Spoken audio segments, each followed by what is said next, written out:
Good evening, everyone. This is the Sounds Welcome podcast, and this is our final episode for this season. And on this episode, we're starting off with my good friend, Jackson Fritts, a.k.a. Chameleon Factory, performing on his Moog Sub Fatty. So stay tuned for a great performance from him. And then we'll be talking with my friend Santiago Ramones and my friend Tai Phan on our favorite albums of the decade. So get hyped for that list. You're listening to Sounds Welcome.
All right, and that was Jackson Fritts, a.k.a. Chameleon Factory, here in the booth tonight. And thank you so much for that awesome performance. That was really sick. Thank you. Thank you for having me. Sorry for the mistakes. No, don't apologize. And I just want everyone else that's in the booth tonight, we can just go down the line and you guys can introduce yourselves and a little bit about what you do. And then we'll just jump right into this best album of the decade list. Real quick, his mic isn't recording able. It says, yeah. Oh, okay, yeah. Wait. But hey, that worked. I didn't expect that to work. It worked. Okay, yeah. You can cut that little clip out, but yeah. No, we like to keep it raw. Okay. Here. All right, start. Jackson, since you're down the line. I'm starting? Yeah, well, just say it, introduce yourself. Oh, okay. Sorry. My name is Jackson Fritts. Met Kaelan here in Norman and a bunch of other people and trying to play music as best as I can, even when going gets rough. But that's pretty much it. We thought it was a stellar performance. Yeah, it was just really dope. Love hearing it. I did that. I'm Santiago Ramones. I am a composer, podcast host, producer, songwriter, performer. I think that's the shortest way I can put it.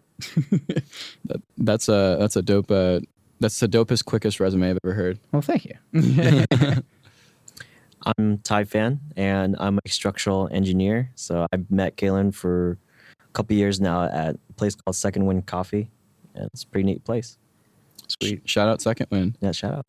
All right. So I know Jackson, you told me that you kind of have like some honorable mentions that you wanted to dish out throughout this podcast, but I know that what am I even saying? Santiago and Tai came in here today with a list of their top 10 albums. So we can just kind of get started on Santiago's and then move on to Tai and then kind of talk about. I think we're gonna have some agreeable albums in our list, so I'm just looking forward to seeing what we all say. So we'll see. We'll see. Am I starting? All right. Go for it. I guess I'll go in like chronological order rather than like the order that I pulled these up in. So I'll start with Bjork, Biophilia. That was 2011. That was 2011. I didn't want to do Volnicora, however you want to pronounce that, or Utopia. I think Biophilia had more of a like impact. She made like 3 apps or something for the release of the album, and it was a whole experience. And it's just the album itself is a beautiful experience that is about like loving nature, especially in a time when nature's being treated very much like crap. Yeah, and I know that she even went forth with that with like Volnicura. She even had like the kind of VR kind of thing going. So this was like she had apps for this album's release. Mm-hmm. That's really cool. Along with like weird. I mean, Bjork always does a bunch of weird performance stuff, but yeah. Well, that was really the start to her 2010s career, because I feel like that she had like a lot of like technologically like centered like like ideations, like we're gonna like fuse this together. Which I mean, definitely check out the other 2 albums from this decade because they're also very good. But Utopia was also mostly produced with Arca, who is also a great producer.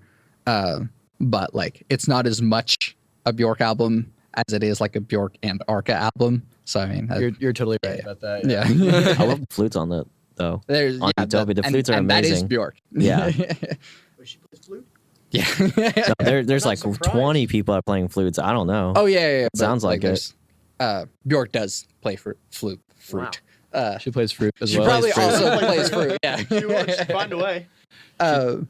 But okay, so then also 2011, Making Mirrors by Gautier. Oh.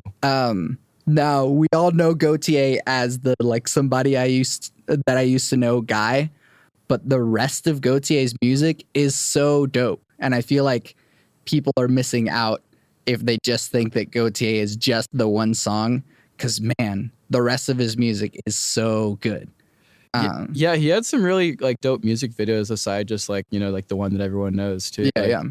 Just like as an artist, like I feel like Gautier was like that one that like everyone missed out on like the other really good work. Right, like you think he's like a one-hit wonder, but man, the rest of his stuff. He's a drummer primarily, which is weird. You wouldn't think so because he's just a great singer.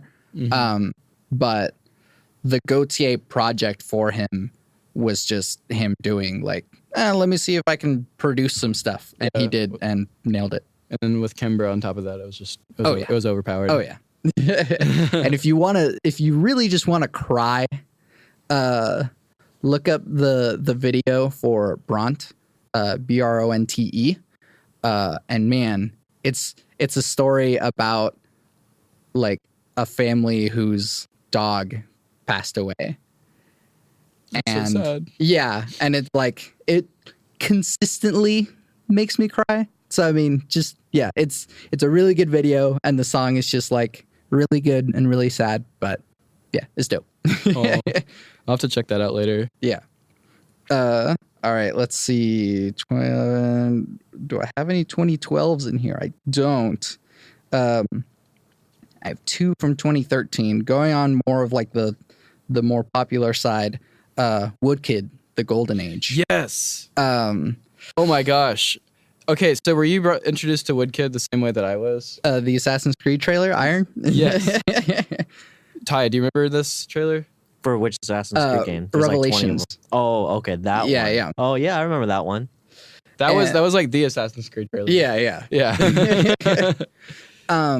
But there's not a whole lot of artists that do that thing that Woodkid does, which is the like symphony pop music in a way.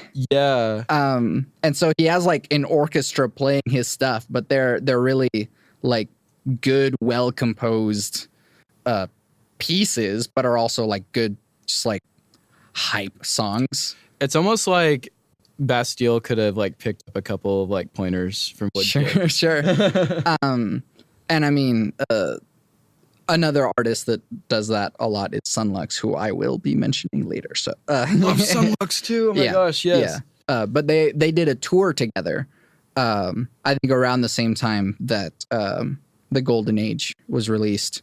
And so they had like a few concerts that were kind of like symphonies where they had the whole orchestra playing all their stuff. It was really cool and one of a kind thing, but it's hard to do tours with an orchestra because you got to pay all of them. Mm-hmm. So it's understandable that they don't do that often. That sounds like hell. Yeah. Or not paying them, but just like getting the whole thing together so it doesn't just collapse. I can barely hold myself up as one person. It amazes me. Yeah, imagine being Mr. West and hiring a whole choir of 20 plus people. Yeah. To go with you on all those Sunday tours. He did that? Yeah, that's what he's done for the Jesus is King. By the way, Kanye's not in any of my top 10, so I'm not on mine either, so it's fine. Not even close. Yeah. Okay, well, glad that we got that covered. Yeah. So there's no surprises. So yeah, 2013. Also 2013. This is nerdy for me. Oh no, I do have a 2012, but I'll get back to that. 2013. Disaster Piece. Fez. So.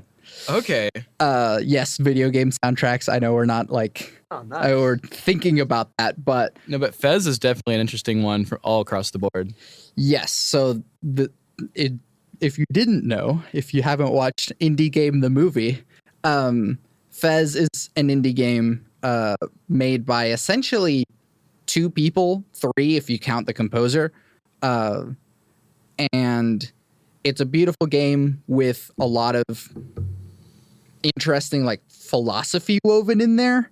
And the soundtrack kind of helps tie stuff together with that philosophy. And it's a puzzle platformer.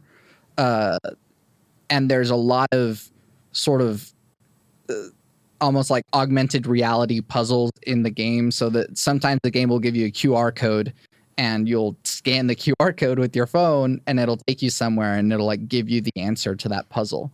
In that same way, in the soundtrack, if you open some of these tracks in a spectrogram, you will see images that are like their own puzzles in themselves in the soundtrack. Are you also a big fan of the Hyperlight Drifter soundtrack? Yes, so that's also Disaster Piece. Yeah. And that was kind of like at the point where like Disaster Piece got like really popular, because in that time he did Fez, and then he did Hyperlight Drifter, and he did It Follows. Oh, okay. And that was a really cool, different horror movie. And Disaster Piece didn't even like, he's not even like a horror movie fan. Just the director was a fan of Fez and was like, I want to get this guy to score my film. And so it's like, it made for a really different sounding horror score, because that's awesome. He doesn't do, he's not like a fan of horror films. And so he had a different perspective on what to do with that. Yeah. That's good. That opening track from It Follows, that's a pretty banging track. Oh yeah. But the soundtrack for Fez is probably one of the albums that I've listened to the most ever, just like on repeat a whole lot, and I know it front to back. I'm a composer primarily, and one of my major goals is to compose music for video games. Mm-hmm. And so that soundtrack is one of my top favorite video game soundtracks because of how it works within the world, and it's just such a beautiful, like, meandering and wonderful thing that just give it a listen. It's so strange and cool, and like it's chiptune, but it's not. And it's a lot of like jazzy chords too, and not anything feels quite like home because he uses so many modes and stuff. Mhm. It's great. Okay, I want to see what's next on the list because I saw a couple of things just out of the corner of my eye, and I'm just really excited to see. So the 2012 that I missed, since my list here is out of order, Death Grips, The Money Store. Yes. Mouth album. Yeah, The Mouth album. That's not the Mouth album. I think Year of the Snitch. That's the Year of the Mouth one. Snitch, yeah. Oh, I'm an idiot. I'm sorry. I like The Money Store the most for some reason. I think it was, I mean, it's obviously before Death Grips like blew up.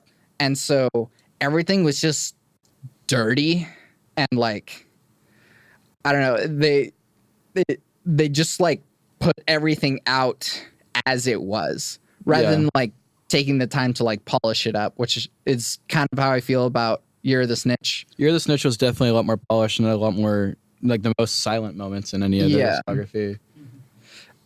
Whereas The Money Store had like just this raw punch you in the face energy while also just confusing the heck out of me with the lyrics. And so it's just a powerhouse of an album, and it definitely, like, even if it's not your cup of tea, I think it's at least worth a listen just to understand like what's going on in like the forefront of like avant-garde music. And it's like, it's not even that avant-garde, at least if you want to get into like the weird stuff, but like at least for what people actually listen to. It feels like you're browsing the internet at lightning speed when you listen to Death Grips. Oh yeah. I mean, most definitely, a lot of the tracks on the Money Store I found to be pretty catchy. Like Hacker, Yeah. that's Yeah. a banging song. Hacker Yeah, is yeah. really catchy. The whole damn thing is just a great punch you in the face ride. If you're doing cardio or something, just throw on some Death Grips and just go ham. All right, I want to throw in a lightning round for Jackson because he doesn't have a list, but Okay. name an album, an honorable mention of the decade. Okay, what? I've got several planned. So, do you want me to just name one out of those, Yeah. just for right now? Yeah. Okay. One that really made a big impact on me was "Before Today" by Ariel Pink, and that was released. That was when he started, I guess, doing Ariel Pink's Haunted Graffiti. And there's just a really good, cohesive amount of just really good like pop songs, and there's like a cover on there that's great of Bright Lit Blue Skies. You've got, of course, Round and Round, but you also have like Menopause Man, which has some really great synth work on it. You have Revolution's a Lie, which is like one of his better like rock and roll punk kind of songs. And then you have like I think it's LS State, Widow's Maid or something like that, which is some of the craziest like rhythms and like keyboard parts I've ever heard. Like it just sounds, I don't know if they altered it or sped it up in some way, but every time I hear that song, like I'm blown away. But just that album is in my top 10, probably top 5 albums of all time. And it was a great entry point of Ariel Pink's like really versatile discography. And I guess that's it for that small tidbit. That's awesome. Okay, now have we gotten through 3 albums that we've talked about for your list so far? That was a good squeak. 2, 1, 2, 3, 4, 5, 6. So yeah, 5. 5. Okay, we got So, through 5. Okay. Let's go solid 3 more, and then because I'm just looking at the time right now because unfortunately we do have a time constraint in the studio, but whenever I make the post for this podcast, I'll include all of your full lists in it. Oh heck yeah. Yeah. So let's do a couple more, and then we'll move on to Ty's list. Sure. Then I'll just pick my favorites from this thing. Yes. So I said I was going to mention Sunlux, so I will mention Sunlux. Bones, 2015. Yes. While I do feel like Brighter Wounds from, I think that was last year or a couple years ago, is a more impactful album. Bones is just a better like structure thing, like as an album.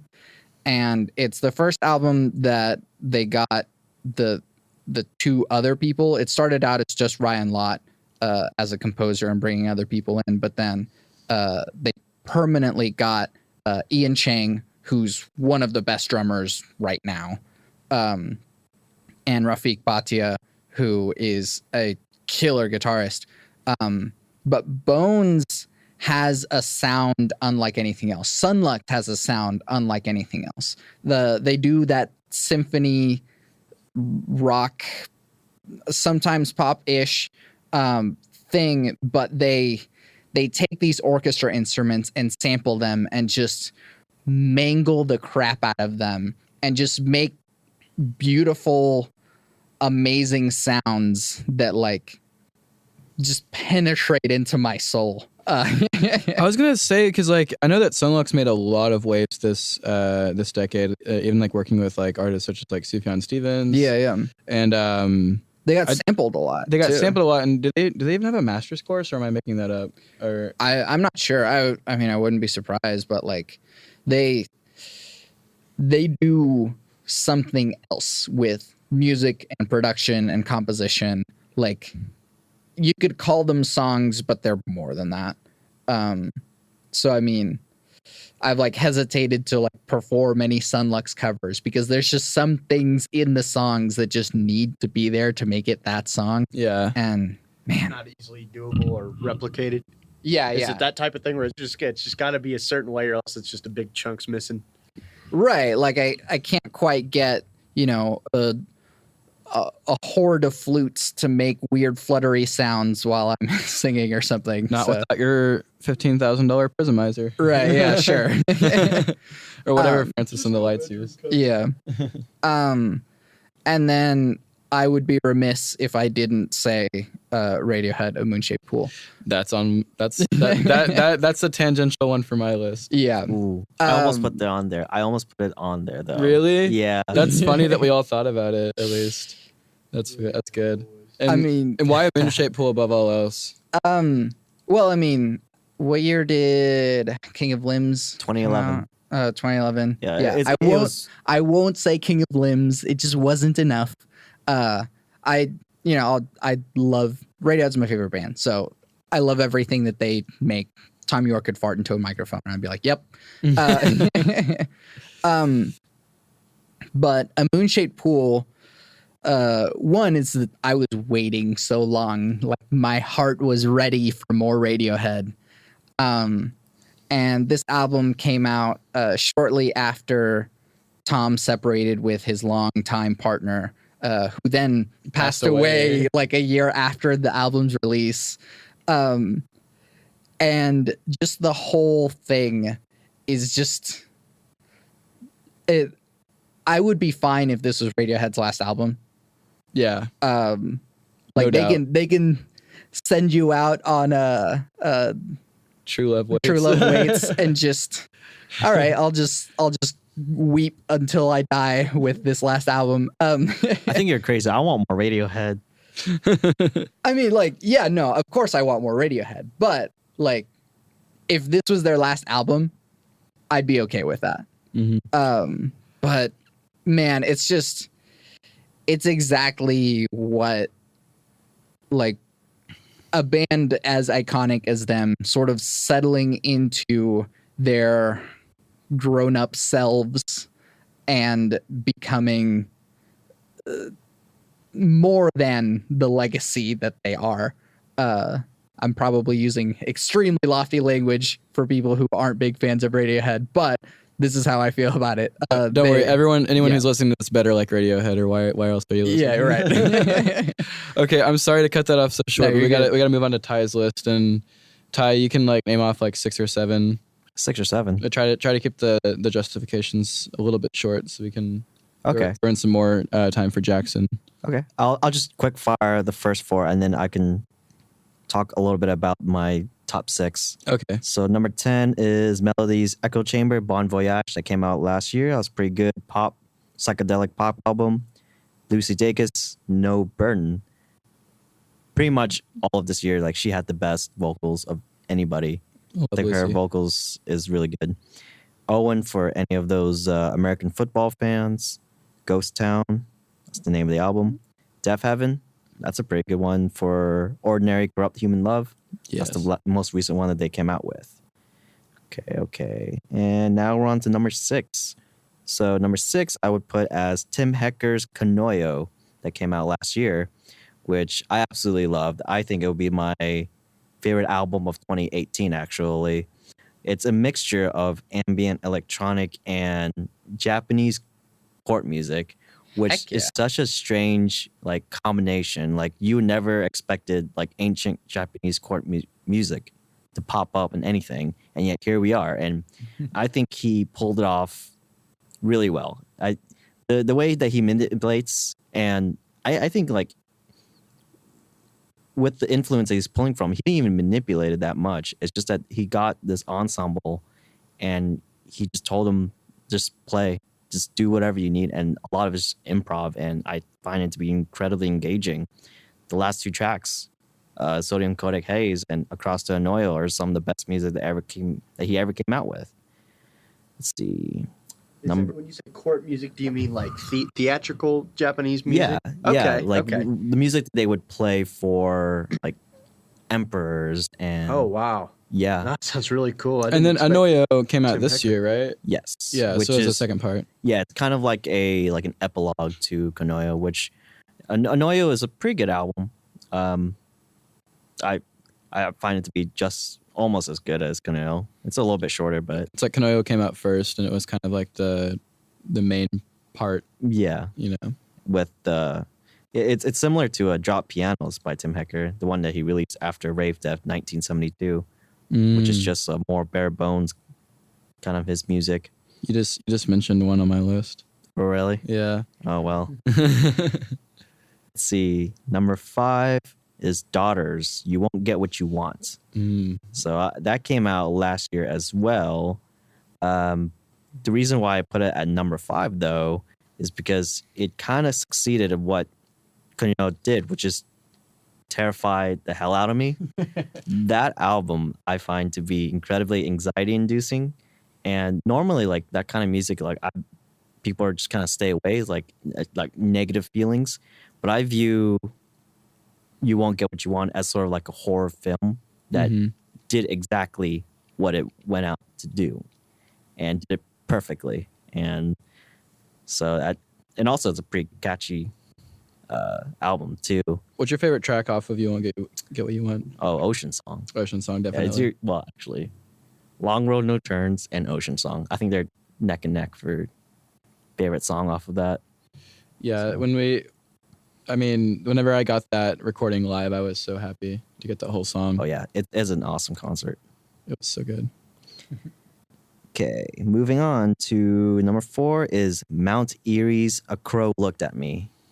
So that album hits a very special place in my heart. The subject matter, if you don't know, like Phil Elverum is one of my favorite musicians ever, and I've been listening to many years from the Microphones, Glow Part 2, and Mount Airy. He has released music sporadically across past couple of decades. And unfortunately, with Mount Erie's A Crow Looked at Me, the subject matter is about the passing of his wife. And this album came out less than a year after she had passed away. And a lot of what's going on in the album is incredibly touching. It's also incredibly depressing. And it's backed by these like really like beautiful, like kind of like stark fingerpick guitar. And there's a few guitars like come up here and some percussion too, but mostly it's just like his guitar work, and I find his guitar work to be at its best on this one, even though it's considered much slower, but it's still set out to do what it did, which is be depressing as hell. And the lyrics are a mixture of forest, nature, and death at the same time. So I loved it. It's unfortunate that his wife passed away. So to this day, I still wonder why he even released this album. So, yeah, it's very intimate and almost feels Like it's not a problem with the album at all, but like sometimes when you listen to it, it almost feels like so, like in the same way Sufjan Stevens' Carrie and Lowell is like, it's very, you have to kind of empathize with this situation. Mm-hmm. With Phil Elverum, I feel like it's not even a call to empathy. It's just like, here's what I've been dealing with this past year. It's like, listen to it if you want to. Yeah, this is like his grief and suffering laid bare. And listening to this album, sometimes it feels kind of voyeuristic, like you're looking into something that you're not supposed to. Yeah. But for some reason, he decides to do it. And, I'd like to get down to why he would release this album, because it is depressing and it is so personal. Yeah. Okay. Number 3, I would put Shaking the Habitual by The Knife. So that came out in 2013, and a part of my life where I started listening to like all different kinds of form of music, because before that, I listened to a lot of Arcade Fire, Modest Mouse, and Radiohead. But The Knife, Shaken Habitual, was kind of like that album that came out where it was a mixture of house music, electronic, art pop, but they turned it into something that is much more demented and much more sadistic. It's a dark album, and there's a lot of parts of this album itself where it's kind of like ambient, and they're long. Like the centerpiece of the album is this 20-minute ambient piece that really doesn't fit anywhere, but they just decided to put it on there. A lot of tracks on are bangers too, like Full of Fire is easily like top 5 songs of ever on my list. So I really love that song. Give it a listen too if you're feeling up for it. It is kind of scary. What is the title again? The Knife. Shaking the Habitual by The Knife. Habitual. Okay. Yes. So also like to mention like how different it is from their first, like they became famous from this one song called Heartbeats, I think. Mm-hmm. And like coming from the Heartbeats to Shaking the Habitual is such a huge like 180. And I'm kind of impressed like whenever an artist actually does something like that, where they kind of like turn a 180, like how Radiohead did with OK Computer and Kid A. Mm-hmm. I love it when artists do that. I think it goes to show how versatile that artists can be. And so The Knife really showed on that one. Mm-hmm. And I don't want to cut your list off too short, but if you want to finish the rest of it, that's fine. But I was going to maybe let Jackson get in like 1 or 2 more. And then I actually think that we have like a solid enough list of like mutuals that we could put together possibly a top 3 most agreeable album list, if you guys want to come to that conclusion. So do you want to go off the rest of the list that you're going to just like say the titles, like no justification, just okay. Yeah, just say the rest that you had on the list. Number 2, Tim Hecker is Virgins. Okay. Love that album. And number 1, top album of the decade is Swans To Be Kind. Yes. So I love that album. Such a great experience. Everybody should listen to it at least once in their life just to see what's out there. I love To Be Kind. Okay, now Jackson, do you have any more of your list that you'd like to go down? Sure. I've got Advaitic Songs from 2012, and that was by a group called Ohm, which was a side project from Sleep Sal Cisneros, their bass player and vocalist. And it's basically the music Ohm usually does this kind of droney kind of world music, Middle Eastern influenced like metal. Ooh. Now, Advaitic Songs was like the most progressive and the least metal of their albums. And to me, that's what makes it shine, because you got like cellos, you've got tablas, you have violins, and very, very good like droney, like sitar, like keyboard parts. And not only do you have that, but you have this, like Al Cisneros plays this like 5-string custom like Rickenbacker. So that thing is just massive sounding on that record, and it was a big record for me in high school, and I love it to this day. Another one is Hyphenated Man from 2010 by Mike Watt and his Missing Men.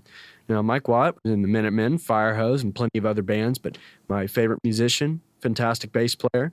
But what Hyphenated Man is, and I could be getting this wrong, is Hieronymus Bosch, the Italian painter who does all the wacky portraits of hell and the walking the Garden of Earthly Delights. Yes, that one. His famous triptych. Yeah. Like, so Mike Watt took different characters from this painting. You have like arrow-pierced Eggman, cradling man, and you have all these different little, mans to make up this like rock opera with all these crazy parts. Each song's like a minute and a half at most. And, Mike Watt being the powerhouse he is on bass is just amazing. You got Tom Watson on guitar and Rollo Morales on drums. Great lineup. Another album I'm going to admit, and I have two more here. Boards of Canada's Tomorrow's Harvest from 2013. Ooh. Not my favorite Boards of Canada record, but I mean, for the last album they've released so far, and then it being the last in the decade, man, that one packs a punch. It's very somber, and it was also inspired by the soundtrack for Day of the Dead by John Harrison, not George Harrison. Fantastic synth-based soundtrack and very doomy. A lot of people think it's very apocalyptic, but just each song is very cohesive, and it made a good impact on me. And then lastly, Replicas, I believe, from 2011 by 10 Tricks Point Never. Ooh. And this was an album I just listened to, and I've only listened to the whole thing through about once, but I will say this. I was on my back porch. It was like 60, 70 degrees to just right. And man, that was just tremendous listening. Very, very good, moody music. Once again, a very somber sounding record. The tones of the synthesizers and samples are just fantastic. And it's got a great album cover to boot with it. This vision of a skeleton looking in the mirror or something and like gasping. Anyway, that's it for me. Okay, now this is interesting because out of all these choices, all these own personal choices that we've come up with here, I am seeing a pattern that maybe we could come in and maybe even put together a top 3, maybe top 4. Unfortunately, there's nothing on Jackson's list that was on my list pre-existingly, but I will say that Tomorrow's Harvest is a good one for me. I really like that Boards of Canada record, and I would say that 10 Tricks Replica. I guess I just forgot about that album coming out in 2011. I had seen the album cover like millions of times on all these like music pages, and everyone was talking about it. And I never found out what that album was until recently. Also, another honorable mention, whatever that Garden album is, where it's the Joker in the mirror. Sorry, I had to say that. I had to put that one. Oh, the Garden. Yeah, sorry. That one was a fun one. Anyway, 10 Tricks Point Never. That Replica album is fantastic, and that cover once again is just I love it. So pulling from Santiago's list, I think I'm automatically in favor of. Well, I would say the Money Store, but a Moon-Shaped Pool kind of takes a little bit of a higher ranking. And we had all kind of agreed in a way that like, oh dang. Okay, so this isn't in any particular order yet, unless you want to put it in order. Right. And then pulling from Ty's list, I definitely got to say, well, your list matched with mine on Daughters You Won't Get What You Want. That was also on my list. The other Scary Face album. Yeah, No, it's black and white. I will say, looking at your list, that To Pimp a Butterfly is like, even if it's not mutually on all of our lists, it needs to be on the list. It needs to be on the list. It is a crucial work that It really is. It's also black and white. Well, yeah. Okay, now it's time to unveil the shroud of why I brought you all here today. And it's because I have a theory that the best albums of the decade all have black and white covers. Huh. I'm sorry. Whoa. Okay. Well, let me see. Okay, well, The Money Store is in black and white. Golden Age, black and white. Deaf Heaven, Ordinary Corrupt Human Love is black and white. Splendor and Misery by Clipping is on my list, and that's in black and white. That's in black and white as well. I was going to put Clipping on the list too. Yeah. Which one? Well, I haven't gotten really around to their latest album, but Splendor and Misery was definitely like. Oh yeah. That's like up there. Tim Ecker, Virgins is black and white. Is Virgins black and white? I think that 1970 or Rave Def 1972 is. Oh, it's black and white. Or it's like kind of like a burnt image, it's like black and white, but it could have some brown tinges in it. I don't know. Sepia, Sepia, yeah.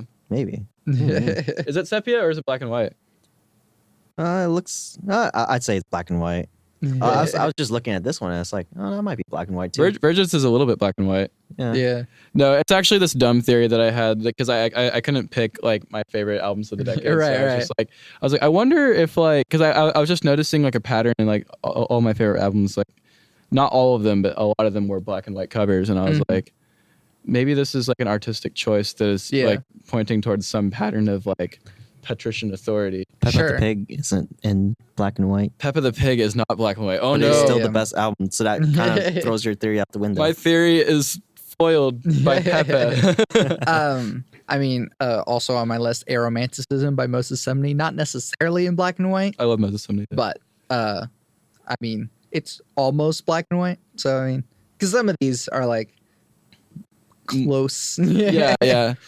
Exactly. No, I mean, like they're close enough. So, no, it's actually just a dumb theory. But I was gonna put up my list on Facebook and just like see if anyone noticed that all the albums that I chose were black and white. Oh, all of them? Yeah. No. Yeah. I put together my list to correspond to that theory. Oh, okay. Dang. Yeah.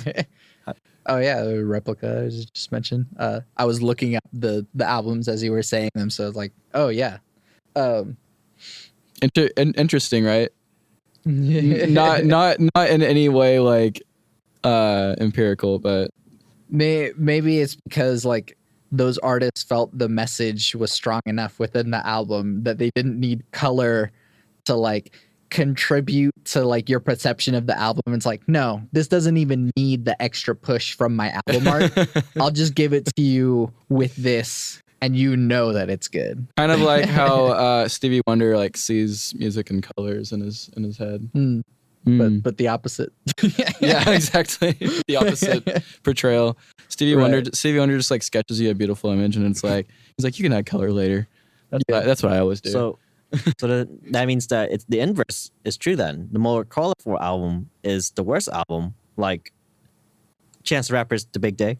Oh, I mean, that was a pretty colorful album. I mean, it was just kind of like his hand and some earthy tones in the background. Like, I mean, I don't know. There's a lot. Coloring book. Yeah. Oh, coloring book. Right. Also more color, but I mean, I like coloring book better though. Yeah. Well, album covers that have rainbows on them. I don't know if that's like another tier of like, since it has all of the colors, or they just extra worse. They're just extra bad. No, this is just like a fun little thing that I wanted to do. Would we be able to like go around and like nominate a like #1 album of your decade? Okay, yeah, we can. Wait, so #1 album of your decade? Yeah, like for you, out of your list that you made, what is your #1? Like, I know you already sort of like listed them in an order. I didn't put mine in order because I didn't think of it at the time. I didn't know that we could have done that. Right. That would actually been a lot easier for me. No, I didn't want there to be an order actually necessarily. So I'm kind of glad that you guys didn't put them in order because You can't pick a favorite child. It just isn't moral. Yeah, it's just, that's how I structured mine. It's like #1, Swans to Be Kind. Like, great album, by the way. Well, that's fine. That's fine that you did that. Do you What is are you your wanting? #1? Wait, is it okay? Yeah, go. Yeah. Go. We should all go down in a line. This is how we'll close out the podcast. My #1 would be. Well, I'm a dummy. It was the first one I mentioned. It was Before Today by Ariel Pink. Yeah. Just the variety and the order of songs and just the impact it had on me. That one for sure. I actually hadn't mentioned it previously, and you would think I would say A Moon-Shaped Pool, but it's actually Science Fiction by Brand New. Oh, also kind of black and white. Also mostly black and white. Mostly black and white, yeah. Oh my gosh, I needed that album. Yeah, like it's so Go ahead. I love that one. For me, it would probably have to be Halcyon Digest by Deerhunter, just because that album was like. It painted a myriad of images for me, like, but mostly it's just the atmospheric tones and some of the more laid down tempo tracks that kind of convey a portrait of just like the wilderness at night, like when you're out camping and like, the fire goes out, and like you're just kind of like with nothing but the coals at that point, and then you just kind of look up and you can kind of see like some like starlight coming in, but just like the atmospheric painting that they really portraying that album it's just one of the most beautiful pieces that I think the band has composed, and it's been an album that's been with me, and I can go back to it, and it sounds fresh every single time. It definitely doesn't sound like the year it came out in, which I believe was 2010. It sounds pretty timeless for what I can tell, and it was definitely Bradford Cox's like top level of writing and lyricism for the time too. So I would recommend checking that out. So for number one, I already said this, is Swans to Be Kind. I think it's an absolute rock masterpiece. It's a genre bending, like it's like a melting pot really of like post rock, punk, and there's some ambient in there too. And it's probably the one most intense and most just so out there album that I've listened to this decade. But it's just so creative, and it gave me the concept. It gave the concept that you can have a 34-minute song and just have it build up, but the build up leads into some of the best climaxes ever. And a lot of songs nowadays are like 3 or 4 minutes long, and they're punchy, they're straight to the point. But Swans lets the songs breathe. They let it build up, and they leave room for it to actually have some atmosphere and some improv in there too. Like a lot of the songs like came out of improv from their touring, and really it's an experience that everybody has to at least go through like once before, just to see like, hey, there's music out there just like this, and it's ugly and beautiful at the same time. It's like a Goya painting. It's a Goya painting, yeah. And gosh, or yeah. a Gira painting, we could say. A Gira painting. Gira.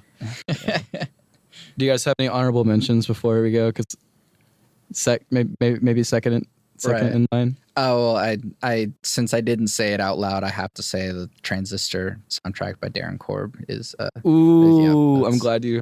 Yeah, I'm glad you said Transistor soundtrack.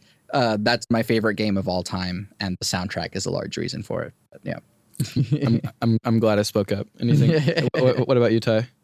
For honorable mention? Yeah. Or just number 2? Yeah, honorable mention or number 2. Whichever. Okay, well, number 2 is Tim Hecker Virgins. That album came out and told me, like, hey, there's music out there like this. And if you try listening to Tim Hecker Virgins, when you just graduate from high school and all you listen to is Arcade Fire, listening to Virgins is an eye-opening experience.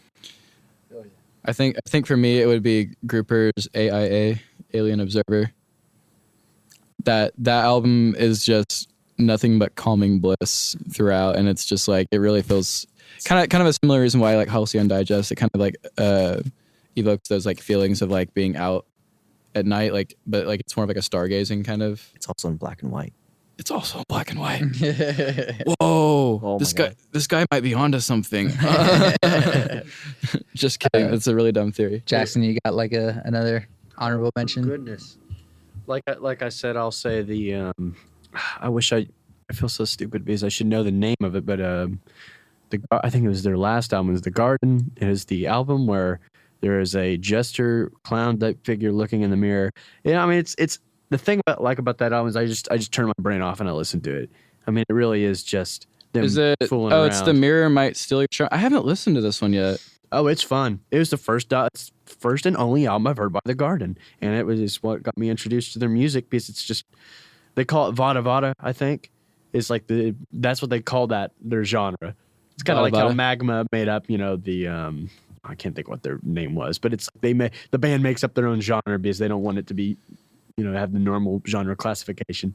That's kind of fun. The way I describe it is weird samples and hardcore punk surf, rap, just a bunch of fun stuff. Right. And it's gimmicky in the best way possible. Yeah, like they have like some idiotic sounding like lyrics, but at the same time you get those like different like variations of like tones. Tones. Like I don't know what you'd call it, but just like sometimes you'll just get these like one-off like notes, and it's just like what synth patch are you using? Guitar. Yeah. And the way the guy plays bass, he plays this like really short scale Telecaster bass and puts like this like crazy surf reverb and distortion on it. It doesn't sound like any other bass I've heard. So they just have a really refreshing sound for. And they perform in kilts. Yeah, So you gotta respect that. and jester makeup, and they have these 80s earrings, and they're twins. Heck yeah. One of the most fun shows I've ever been to. Sorry. All right. Well, thank you guys so much for coming on and talking Thank about you for your having list. me. This has been really fun, and I look forward to being on Bit Depth hopefully before I can leave. Oh yeah, please, thank you. I'm so excited. Yeah, and this is the time where I shout out everyone that's doing cool stuff. I know that I can shout out Santiago and Bit Depth, and that you should check out his podcast. I'll give a link to that in this description. Also make music, which you can find on my website, santiagoramones.com. And similar in ability to find things, Chameleon Factory, i.e. Jackson Fritts, who performed at the beginning of this show. You should check out him on Bandcamp. Heck yeah. I believe it's just Chameleon Factory on Bandcamp, right? Yeah, that's correct. Okay. Thank you. And yeah, you can find Tai Phan Nowhere. I don't off have the anything to grid. plug. Yeah, I don't Find have him at anything to Second plug. Wind. Find him at Second Wind. Get him some coffee and have a good conversation. I'll be down for that. Heck yeah. Heck yeah. I think we'd all be done with that. I want to go see if Second Wind is open right now. Just don't get coffee. Ha ha ha, outro. Ha ha ha. Well, thank you so much for being on the last ever episode of Sounds Welcome, at least for the time being. Yeah, this is a grand moment. How should we go out? Last time we went out, we did the Mario theme. We sang it. How about Merry Christmas, everybody? Happy holidays. We wish you a happy Holidays. We wish you a happy holidays. We wish you a happy holidays. have a good holiday. And a happy Why warm are you not Christmas. saying Christmas? Wait. Xmas, Xdemus. Rar. Ernest saves Christmas. Sounds welcome.